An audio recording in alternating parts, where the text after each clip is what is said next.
আজ বাসা থেকে বের হবার সময় আমাদের বিল্ডিংয়ের আদুরে বিড়ালটা আমার সঙ্গে লিফটে ঢুকে পড়ে।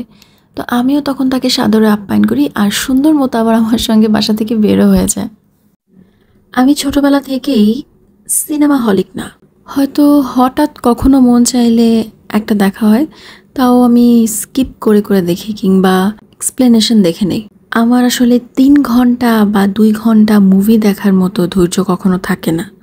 এমনিতে আমি আমার পছন্দের কিংবা শখের যে কোনো কাজ দীর্ঘ সময় বসে করতে পারবো, কিন্তু এরকম কিছু বিষয়ে আমার ধৈর্য আসলে তেমন খাটে না। গত বছর আমি প্রথমবারের মতো সিনেমা হলে গিয়ে সিনেমা দেখেছি, আর যেটা ছিল সুড়ঙ্গ। আর আজকে আমি দ্বিতীয়বারের মতো থিয়েটারে মুভি দেখতে যাচ্ছি, যেটা হলো তুফান। বর্তমানে এটার হাইপ অনেক বেশি। আমার আসলে খুব একটা আগ্রহ ছিল না, তারপরও আমার বেস্ট ফ্রেন্ডের জোড়াজুড়িতে যাওয়া হয়ে গেল। মুভি দেখার আগে আমাদের সময় ছিল প্রায় 3 ঘন্টা, কারণ আমরা 5:30টার টিকিটটা নিব ভেবে আসলেও আমাদের অনেকটা লেট হয়ে গিয়েছিল, তাই আমরা টিকিটটা পাইনি। পরবর্তীতে আমরা 8টার টিকিট নিয়েছিলাম। তো ওই 3 ঘন্টা সময় কিভাবে স্পেন্ড করা যায়, তো আমরা ভাবলাম যে টুকটাক স্ট্রিট ফুড খেয়ে নেই। আমরা মূলত শ্যামলীতে মুভি দেখতে গিয়েছিলাম, তো তার আশেপাশে অনেক রকমের স্ট্রিট ফুড পাওয়া যাচ্ছিল। আমি চাচ্ছিলাম অনেক ভ্যারাইটি স্ট্রিট ফুড ট্রাই করতে। রেস্টুরেন্টে গিয়ে জাস্ট একটা আইটেম খেয়ে আমার আসলে মন ভরতো না, আমার অনেক রকমের স্ট্রিট ফুড খেতে ইচ্ছে করছিল, তো সেটাই করলাম। তো প্রথমে আমি ভেলপুরি খেয়েছি। এই ভেলপুরিটা আমি আগেও এই জায়গা থেকে সেম জায়গা থেকে খেয়েছিলাম, আমার কাছে অনেক মজা লাগে। এরপর ঠিক শ্যামলীর অপোজিটে চিতই পিঠাটা আমি পেয়েছিলাম, যেটার সাথে খুব ইউনিক একটা জিনিস দেখেছি, যেটা হচ্ছে বালাচাও। আমি নর্মালি কখনো বালাচাও দিতে দেখিনি চিতই পিঠার সঙ্গে, তবে এটাই ফার্স্ট টাইম। তবে হ্যাঁ, ভর্তার সঙ্গে বালাচাও মিক্স করে চিতই পিঠাটা খেতে ভালোই লাগছিল। আর খুব শীঘ্রই বালাচাও বানানোর খুব সহজ একটা রেসিপি আপনাদের সঙ্গে আমি শেয়ার করব। তো শ্যামলীর অপোজিটেই আরও অনেকগুলো ফুড কোর্ট টাইপের ছিল, সেখান থেকে আমি একটা চুজ করলাম আর আমি আমার পছন্দ মতো একটা পিৎজা অর্ডার করলাম। পিৎজাটা তারা আমাদের সামনেই তৈরি করছিল, যেহেতু এটা একটা ওপেন ফুড কোর্ট, তো তারা কিভাবে রেসিপিগুলো তৈরি করছে সবই দেখা যাচ্ছিল। তো আমি সেখান থেকে কিছু ক্লিপ নিয়ে নিয়েছি। আর তারা পিৎজাটা খুবই সিম্পল ওয়েতে তৈরি করেছে, তবে সিম্পলভাবে তৈরি করলেও খেতে কিন্তু বেশ ভালোই ছিল। তারা বেশ অনেকটা পরিমাণে চিজ দিয়েছে। তো ওই যে আপনারা হয়তো বা ক্লিপ দেখে কিছুটা বুঝতে পারবেন, রোড সাইডে এত অল্প দামে এত চিজি পিৎজা পাওয়া আসলেই বিশাল ব্যাপার। তো তারপর আমি পাশে একটা পার্ক ছিল, সেখানে চলে আসলাম। কিছুক্ষণ হাঁটাহাঁটি করছিলাম, তারপরে পাথরগুলোর দিকে আমার চোখ পড়ে। আর আমাকে দেখতে পেয়ে এই পিচ্ছি বাচ্চাটা কোথা থেকে যেন হঠাৎ করে চলে আসে, এসে আমাকে খুঁজে খুঁজে সুন্দর দেখে পাথর বের করে দিচ্ছিল। ঘোরাঘুরি করতে করতে মোটামুটি সন্ধ্যা হয়ে গেছে। আর পার্কের পাশে কিছু বিনোদনের জায়গা ছিল, যেটা দেখে আমি একটু অবাক হয়েছি। যেমন সাইডে অনেকে দাবা খেলছিল, বৃদ্ধ থেকে শুরু করে জোয়ান অনেকেই। তো তাদের জন্য এই প্লেসটা আলাদা করে হয়তো তৈরি করা। তো এগুলো দেখে আমি একটু একটু ক্যাপচার করে নিয়েছি, আর আমারও বিষয়গুলো একটু অন্যরকম লেগেছে। সব মিলে ওভারঅল পার্কটা বা আশপাশ সব মিলে ভালো ছিল। তো এরপর এখনও আমার কিন্তু খাবার দাওয়া শেষ হয়নি। আমি এই ডোসাটা ট্রাই করেছিলাম।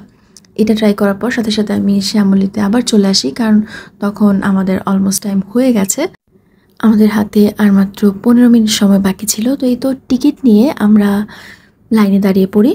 হলের ভেতরে বাহিরের কোনো খাবার অ্যালাউ ছিল না, কিন্তু ভেতরে একটা খাবারের দোকান ছিল, তো সেখান থেকে আমরা টুকটাক স্ন্যাক্স টাইপের খাবার কিনে নিয়ে তারপর ভেতরে প্রবেশ করি। মুভি এখনই শুরু হয়ে যাবে।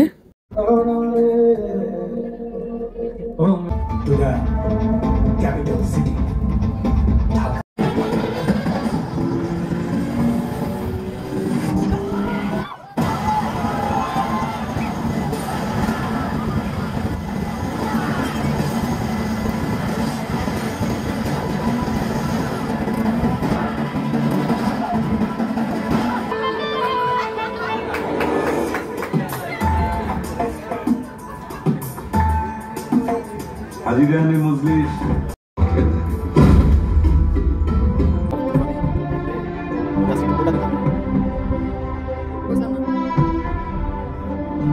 সতেরই যাই, চলো সবটা শুরু করি। ডান্সার সবাই চলে আসুন।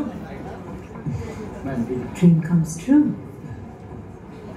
উড়িয়ে দাও। উড়াধুরা ভাইয়া scene one shot on take one.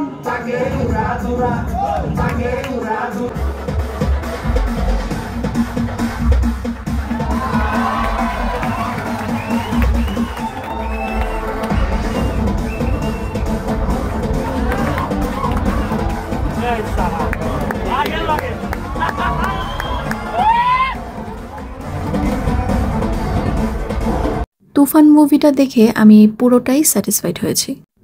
প্রত্যেকটা অংশে যে টার্নিং পয়েন্ট ছিল কিংবা যে টুইস্টগুলো দেখানো হয়েছে, আর আপনি যেখানেই ভাববেন শেষ সেখানেই শুরু।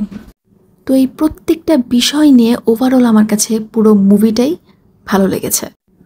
মুভি শেষ হয় প্রায় 10:30টার দিকে। এরপর আমরা রওনা দিই। গাড়িতে উঠতে উঠতে প্রায় 11টার মতো বাজছিল।